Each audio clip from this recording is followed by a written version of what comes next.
just quote it. I don't know that necessarily it's aimed at any particular group. It is evident to many citizens throughout our region that the Cecil County Republican Party as a whole is highly dysfunctional. Once Republicans have decided who will represent us in the November election, what specific steps will you take to unify our party? And I'd like to suggest that we take 1 minute for anyone who would like to speak. Chris? I'll do the exact same thing I did last time. I did it for you. I paid for a robocall out of my personal pocket for you. Okay? I do my job. I ran for a job. The job was to be on the Republican Central Committee. I'm the chair of that committee, and I'll do the same job again. We have differences, but that's a good thing. We are going to disagree because we are principle-based people. That's what makes us Republicans. It's okay. It's okay. You don't have to like me, and I don't have to like you. Just like Joyce said earlier, we have to be able to agree to disagree. And that's what I'm going to do. Well, whoever wins moving forward, I will support them. I'm not going to support a Democrat. I'm not. I'm not going to support an independent. I'm going to do what needs to be done because that's what I said I would do. Mike? Well, first of all, take issue with the characterization of the party as not being healthy. I was around back in the old days in 2002 where we had difficulty finding an opponent to face Democrats in November. And I remember back then, I think it was Nelson Bollinger and Phyllis Gilby all ran unopposed. And we sat here tonight, over 10 years later, with contested primaries up and down the ballot for Republicans. I think that's a tremendous achievement and something not to be overlooked. So I think the state of the party is very healthy. Okay. Frankly, in my opinion, the Republican Party in Cecil County is strong, but it's very dysfunctional, and there's no question about it in my opinion. And the one thing I would do if I'm elected, I'm going to work together to work for solutions and consensus amongst the topics that we can agree on, and start moving things forward. I think the infighting amongst this Republican Party in Cecil County is unneeded, and frankly, some of it is not coming from me, but it's certainly coming from people who certainly probably like to fight more than they would like to come up with solutions. Well, I would have to say that just because you don't agree doesn't mean that it's dysfunctional. Healthy debate is good.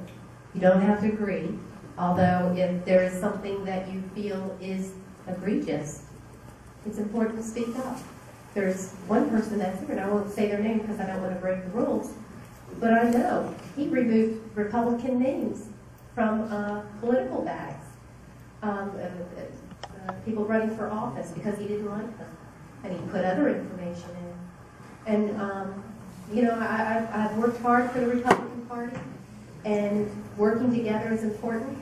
But if you can speak up because you don't agree or you think something is egregious, I think that's healthy.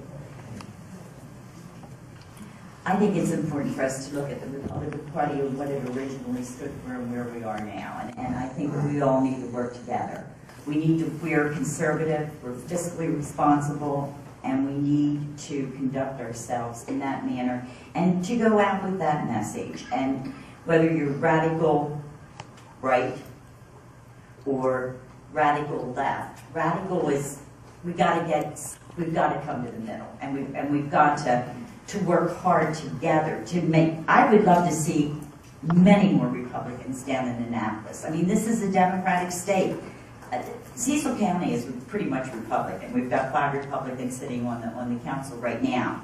So I think that our county is conservative, but I think that we need to be also working on getting the state to be more conservative as well. I would say it always has to be a matter of principle. I will also say that I believe that when the Republican Party starts acting like the conservatives that the public wants them to be, and has a clear, definite difference between the Democrats, instead of trying to be Democrat-like, let's go back to being conservatives again. Look who's surging in the polls right now. We have guys like Rand Paul and Ted Cruz. They get the attention. They're the fighters. They're the ones that are standing for something. Okay? I think everybody needs to keep that in mind. You know, people will fall in line and like you when they see that you clearly stand for something. And I believe that people will come out to the polls once they believe that it makes a difference by coming out. Because right now I think you'll find that most people think it's all the same. So, I would leave you with that. I was wondering, George. One Big Ten, right? That's what it is. All of us with different opinions, different attitudes. The honest answer is it's not going to change. It's not. We're all individuals. We all have our own issues. I've been here 8 years. I haven't seen anything change. I wish it would, but it's not. Let's be honest. I mean, I was in Perryville. Sat up on the board just like this every single week. Me against 13. Got to take it. Got to man up. Look at this room tonight. Probably 95% of the people can't stand it. That's fine. That's fine. It's not personal to me. It's not personal. It's business. It's fine. Get over it and just be respectful. That's all I ask. Be respectful.